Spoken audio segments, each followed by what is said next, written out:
आज जब जब विवाद आने का मौका मिला, जब जब आपके बीच में अपने सुख दुख साझे करने का मौका दिला, आप लोगों ने हमेशा उसको सवाया कर देने का काम किया।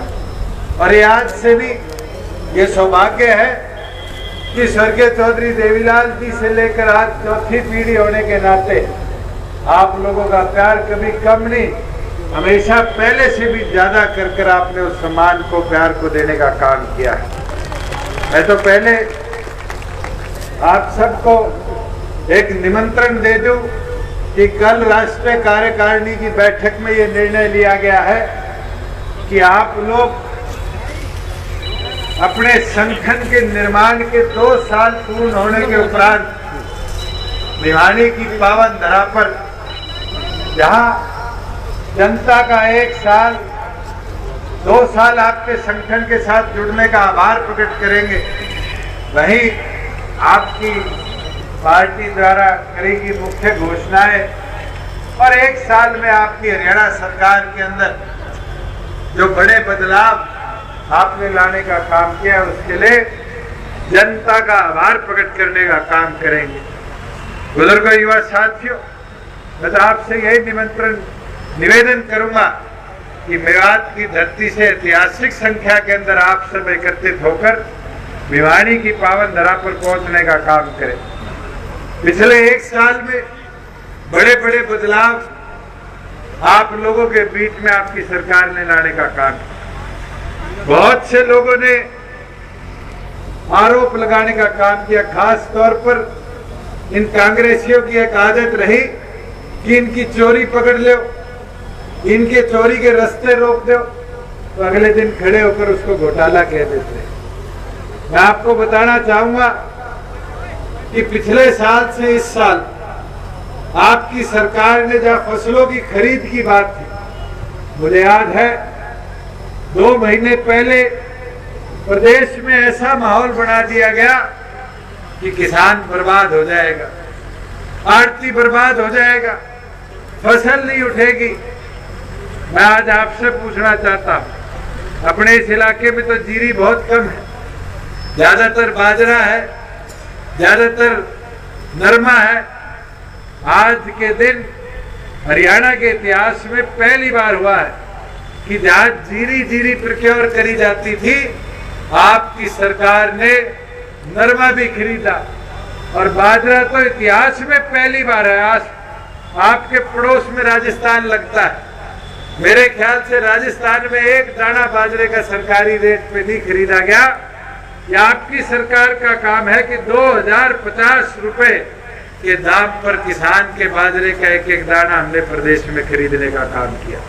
और कोई बोलता हो कि बाजरे की खरीद नहीं हुई तो उसको बताने का काम करना। पिछले साल तो 3,09,000 मेट्रिक टन बाजरा खरीदा था, इस बार हरियाणा प्रदेश के किसान का 7.5 लाख मेट्रिक टन बाजरा पहले से भी दुगना खरीद कर अपने अपने गोदामों में रखने का काम किया। साथियों, आज मूंग दाल हो, मक्का हो, और तो और हमारे प्रदेश के इतिहास में कभी मूंगफली नहीं खरीदी गई थी। इस बार पहली बार है कि हमने 5 नई मंडियां निर्धारित कर किसान की मूंगफली तक खरीदने का काम किया। और ये विश्वास रखना, मैं निरंतर बोल चुका हूं, चौधरी देवीलाल जी हमेशा कहा करते थे कि सरकार में बैठकर किसान की आवाज को मजबूत किया जा सकता है। और वो प्रयास नहीं, वो कदम हमारे पिछले 1 साल में गेहूं हो, जीरी हो, नरमा हो, एक फसल किसान की हमने खरीदी। जरूर दिक्कतें आई कि हमने रजिस्ट्रेशन शुरू कर दी, हमने तारीखें तय कर दी, किसान किस तारीख में आएगा कि मंडी में कोरोना ना फैले, व्यवस्थित ढंग से 1-1 दाना खरीद कर गोदामों में पहुंच जाए, किसान के खाते में पेमेंट हो जाए। मगर ये लोग क्या कहते हैं, किसान खाते में पैसा नहीं चाहता। मैं तो आपसे पूछता हूं, इतिहास में आजादी से लेकर अब तक कभी किसान को उसकी पूरी फसल का रुपया उसके हाथ में नहीं मिला। ये 1 साल में हमने कर दिखाया कि किसान की फसल का 1-1 पैसा हमने किसान के खाते में डालकर उसको पहले से भी ज्यादा समृद्ध बनाने का काम किया। साथियों, अभी मेरे से पूर्व सारे वक्ता कह रहे थे कि मेवात पिछड़ा, मेवात को आगे ले जाने की जरूरत है। मैं ये चीज पहले दिन से समझता और उसके अंदर जितने प्रयास हमसे हो सके 1 साल में हमने उससे फालतू कर दिखा। चाहे वो विकास की बात हो, चाहे रोजगार पैदा करने के अवसर की बात हो, चाहे यहाँ पर डेंटल कॉलेज की कंप्लीशन तक ले जाने की बात हो। साथियों, हमारा प्रयास रहा है कि मेवात को और आगे ले जाया जाए। पिछली मेवात डेवलपमेंट एजेंसी की बैठक थी, उसका जब हमने एजेंडा देखा तो हैरानी हुई। आज स्कूल चल रहे हैं, उसकी भी तनख्वाह मेवात एजेंसी देगी, जबकि पूरे हरियाणा में एजुकेशन डिपार्टमेंट देता है। हमने ये निर्णय लिया कि आज के बाद जो डिपार्टमेंट सरकार के हैं उसके अंदर के विकास कार्य वो डिपार्टमेंट कराएंगे और मेवात की प्रगति के लिए मेवात डेवलपमेंट एजेंसी प्रोजेक्ट बनाकर उसको डेवलपमेंट की ओर ले जाने का काम करेंगे। आपको हैरानी होगी, मैंने एक एजेंडा देखा कि यहाँ पर आपके एक बैडमिंटन स्टेडियम है, उसके चौकीदार की तनख्वाह एजेंसी देगी। एजेंसी का काम है विकास की ओर सोचना, ना कि स्टेडियम बनाने के बाद कर्मचारियों की तनख्वाह देनी। और उस दिन हमने निर्णय लिया कि आज के बाद उसकी तनख्वाह अगर कोई देगा तो स्पोर्ट्स डिपार्टमेंट देगा, ना कि मेवात डेवलपमेंट एजेंसी देगी। मेवात डेवलपमेंट एजेंसी काम करेगी तो मेवात के विकास के लिए काम करेगी। और मैं तो आज आपको बोलना चाहता हूँ कि हमने उस दिन ये निर्णय लिया है कि मेवात की आपकी जो नूह की पुरानी तहसील है, जो 1857 के समय पर भी खड़ी रही थी और आज 100 साल से पुरानी है, उसको मेवात के इतिहास से जोड़कर मेवात का पहला म्यूजियम बनाएंगे और तहसील को मेन बिल्डिंग में शिफ्ट करने का काम करेंगे। बुजुर्गों, युवा साथियों, ये सड़क जिससे मैं आया, ये सड़क मेरे ख्याल से एक एक मेवात के व्यक्ति के आज ऊपर एक बोझ बना हुआ है। और उसके लिए मैंने नितिन गडकरी जी से चर्चा करी कि इसको नेशनल हाईवे, क्योंकि जो आज बंबई से गुड़गांव को जोड़ने का आपका हाईवे बन रहा है, एक्सप्रेसवे बन रहा है, वो बन जाएगा तो इसको एनएच के तौर पर आप इस्तेमाल नहीं करोगे। और आज उसका नतीजा है, इस पे गड्ढे, इसकी 4 लेनिंग प्रदेश सरकार नहीं कर सकती। तो उन्होंने वादा किया है कि 2021 के अंदर ये स्टेट को रोड ट्रांसफर हो जाएगी। और ये वादा आज मैं कर जाता हूँ कि 1 साल के अंदर अंदर इसका 4 लेनिंग का काम हम शुरू करेंगे, जिससे आपके इस घोटाले को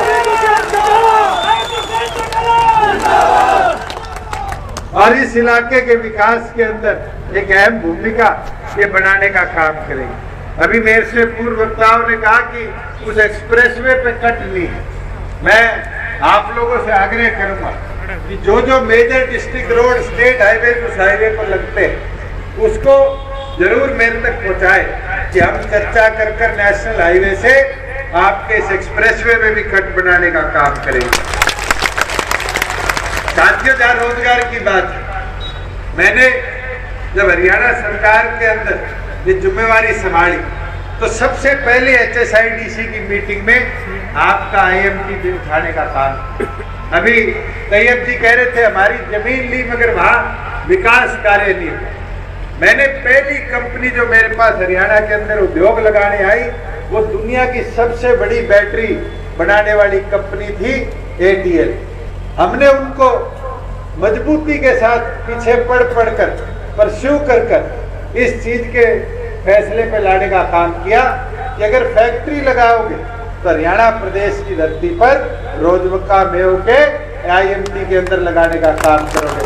और बड़ी खुशी होती है आपके साथ साझा करते हुए कि हमारी 1 साल की मेहनत रंग लाई और उनने 3 करोड़ रुपए के दाम पर हमसे वो जमीन खरीदी और आज उनने हमसे 160 और 170 एकड़ के बीच में जमीन वहां खरीदने का काम किया। और अगले 1 साल के अंदर अंदर 3,500 करोड़ रुपया और अगले 4 साल में 7,000 करोड़ के निवेश के साथ 1,500 युवाओं के रोजगार के लिए वहां पर इंफ्रास्ट्रक्चर खड़ा करने का काम करेंगे। मगर एक चीज बोलूंगा, 1,500 के अंदर मेवात की हिस्सेदारी हो, इसके लिए 2 चीज जरूरी है। हम कह देते हैं शिक्षा पिछड़ा है, शिक्षा पिछड़ा है, मेवात इतना भी पिछड़ा नहीं। थोड़ा सा जोर लगाने की जरूरत है। आज मास्टर हो, हम पर्याप्त मात्रा में पूरे कराने का काम करेंगे। आज संस्कृति स्कूल अगर एक जिले में सबसे ज्यादा देने का काम किया जिसमें अंग्रेजी मीडियम की पढ़ाई हो, तो हमने मेवात जिले के अंदर देने का काम किया है। और ये वादा मैं करता हूँ कि छोरे पढ़ाने का काम आप कर दो, छोरियों को पढ़ाने का काम आप कर दो, नौकरी दिलवाने की मेरी जिम्मेवारी है। उस लड़ाई के लिए, उस लड़ाई को आगे ले जाने के लिए पिछले 1 साल के अंदर प्रदेश में हमने मजबूती से कानून लाने का काम किया है कि 75% हर रोजगार के अंदर हिस्सेदारी हरियाणा प्रदेश के युवाओं की होगी। और उसके लिए जल्द ही जितनी बड़ी कंपनीज है उनको आपके ITI के साथ जोड़कर हम इंडस्ट्रियल ट्रेनिंग के अंदर सर्टिफिकेशन लाने का काम करेंगे। विश्वकर्मा स्किल यूनिवर्सिटी के साथ जुड़कर स्कूलों में स्किलिंग के प्रयास करेंगे, जिससे गांव से लेकर सीधा फैक्ट्री जाने का रास्ता हम बनाने का काम करें। और धीरे धीरे देखना, ये वादा मेरा है, 5 साल के अंदर आपके इस रोजगार में होके IMT को हरियाणा प्रदेश का सबसे समृद्ध IMT, सबसे खुशहाल IMT बनाने का हम काम करेंगे। यहाँ साथियों, हम देखते थे युवा साथी मेवात से एटस्टेट का पेपर देने सिरसा जाया करते थे, यमुनानगर जाया करते थे। मुझे लगता है ये कोरोना थोड़ी तो महामारी हमारे पेपरों में दे गया, मगर 2 एग्जामिनेशन हुए और हमने ऐसी व्यवस्था बनाई कि हमारे बच्चों को 50 किलोमीटर से ज्यादा दूर जाकर पेपर ना देने पड़े और वो अपने घंटे के अंदर स्टेशन में पहुंचकर अपने एग्जामिनेशन दे पाए। साथियों, जहाँ रिजर्वेशन की बात थी, आज बैकवर्ड पंचायती भी, और उसके अंदर कहीं ना कहीं बैकवर्ड की हिस्सेदारी नहीं बढ़ती थी। ये आपकी सरकार ने मजबूती के साथ निर्णय लिया कि हरियाणा प्रदेश की प्रत्येक ब्लॉक के अंदर 8% हिस्सेदारी बैकवर्ड को बैकवर्ड ए की रिजर्वेशन के माध्यम से देनी पड़ी। महिलाओं को ताकत देने के लिए मेवात में तो जरूर इसके अंदर खुशी नहीं आएगी। तैयब जी, मंत्री जी मेरे को कह रहे थे कि हाँ आप ये टॉपिक मत छेड़ना, मगर मुझे याद है 5 साल पहले जब महिला को शिक्षित बनाने की बात आई थी, तब भी कई लोगों ने कहा कि मेवात में शिक्षित महिला सरपंच नहीं मिलेगी, पर एक गांव में शिक्षित महिला सरपंच मिली, गांव का विकास हुआ। और आने वाले चुनावों के अंदर हम 50% महिलाओं को लेकर आएंगे, जिससे कहीं ना कहीं हमारे ग्रामीण अंचल के अंदर भी देखिए जो भेदभाव है इसकी दूरी हो और बराबर हिस्सेदारी के साथ विकास कार्य हम कराने का काम करें। साथियों, हम देखते हैं गांव के सरपंच और आपके मेवात की तो सबसे ज्यादा कंप्लेंट आती है कि हमारे सरपंच ने घोटाला कर दिया, ये गड़बड़ कर दी, इंक्वायरी कर उनको सस्पेंड कर दिया जाता है। और उसके लिए चौधरी देवीलाल जी का एक सपना था कि अगर कोई व्यक्ति जो जिम्मेवार व्यक्ति है चुनाव जीतकर उसको एक जिम्मेवारी दी जाती है वो नहीं निभा सकता, तो वोटर के पास ये ताकत होनी चाहिए कि उसको वापस हटाने का काम करे। और इसलिए हमने इस विधानसभा सेशन के अंदर ये कानून लाने का काम किया कि हरियाणा प्रदेश के अंदर अगर कोई पंचायत का सरपंच, ब्लॉक समिति का मेंबर या जिला परिषद का मेंबर अपने वोटर्स के दिल के अंदर जो काम है उनको पूरा ना करवा पाए, अपने क्षेत्र का सामान्य विकास ना करा पाए, अपने एक लिमिटेड एरिया का विकास कराए, तो फिर 2/3 वोटर वोट डालकर उसको उस पद से हटाकर नए सरपंच को चुनने का काम कर सकते हैं। साथियों, मैं तो आपको एक चीज और बोलना चाहूंगा कि आपकी एक बहुत लंबे समय से मांग है, नगीना को एक तहसील का स्वरूप दिया है और मेरे ख्याल से आज आपको 30-30 किलोमीटर, 20-20 किलोमीटर जाना पड़ता है कि आपके काम समय पर हो जाए। और क्षेत्रफल के हिसाब से भी, जनसंख्या के हिसाब से भी, जहाँ एक तहसील बनाने के लिए आज हमें 60-65 हज़ार की जनसंख्या चाहिए, आपके यहाँ पर 1,42,000 की जनसंख्या के बावजूद भी वर्षों से यहाँ पर आपके कोई तहसील नहीं बन पाई। मगर ये वादा मैं आपसे करता हूँ, तहसील तो छोटी है, आज नगीना को हम सब डिवीजन बनाने का काम करेंगे, जिससे आपको अपने विकास कार्यों के लिए ज्यादा दूर न जाना पड़े। साथियों, जहाँ पेयजल की बात है, पीने के पानी की समस्या बहुत बड़ी समस्या मेवात है। और मेरे ख्याल से जब मैं जननायक जनता पार्टी बनाने के बाद पहली बार आया तो 3 समस्या मेरे संज्ञान में आई। पहली, यहाँ पानी की समस्या, दूसरी थी नौकरी की समस्या और तीसरी थी ड्राइविंग लाइसेंस की समस्या। तीन ही थी। ड्राइविंग लाइसेंस की समस्या के लिए बारी बारी उठाया जाता था कि 8वीं पास लगा दिया गया और मेवात के अंदर तो ड्राइवर जो है वो आज बेरोजगार हो जाएंगे। हमने निरंतर पीछे पड़कर केंद्र सरकार से लड़ाई भी लड़ी और उसका नतीजा आया कि केंद्र सरकार ने ड्राइविंग लाइसेंस पे जो शिक्षा का एक रोक था उसको हटाकर उसको दूर कर आप लोगों के लिए ड्राइविंग लाइसेंस की सुविधा चलाई। मगर एक समस्या जरूर आ रही है कि कई ड्राइविंग लाइसेंस जो है उसके लिए ट्रेनिंग सर्टिफिकेशन की जरूरत है और पिछली मेधा रखी गई और उस दिन हमने ये निर्णय लिया कि अब जो ट्रेनिंग का परमिट बनता है उसके लिए आज यहाँ मेवात के अंदर उतनी व्यवस्था नहीं है, पर हरियाणा प्रदेश के किसी भी इंस्टीट्यूट में अगर आप लोग ट्रेनिंग लेकर आएंगे तो रातों रात आपके ड्राइविंग लाइसेंस की परमिशन को मंजूर कर आपको लाइसेंस देने का काम करेंगे। अब जो तीसरी मुख्य समस्या थी वो थी पानी की और पिछले साल सारे हमारे पदाधिकारी एकत्रित होकर आए कि ड्रेन में पानी छुड़वा दो, ड्रेन में पानी छुड़वा दो तो हम सिंचाई कर लेंगे, वाटर वर्क्स भर लेंगे। एक वादा आपको जरूर करता हूँ निरंतर मैं भी कि किस तरीके से आपके इस पानी की समस्या को मिलाया जाए और जो आपके 55 गांव की समस्या है इसके लिए हमारी सरकार ने लगभग 150 करोड़ से ऊपर का एक पहुंचाने का काम करेंगे।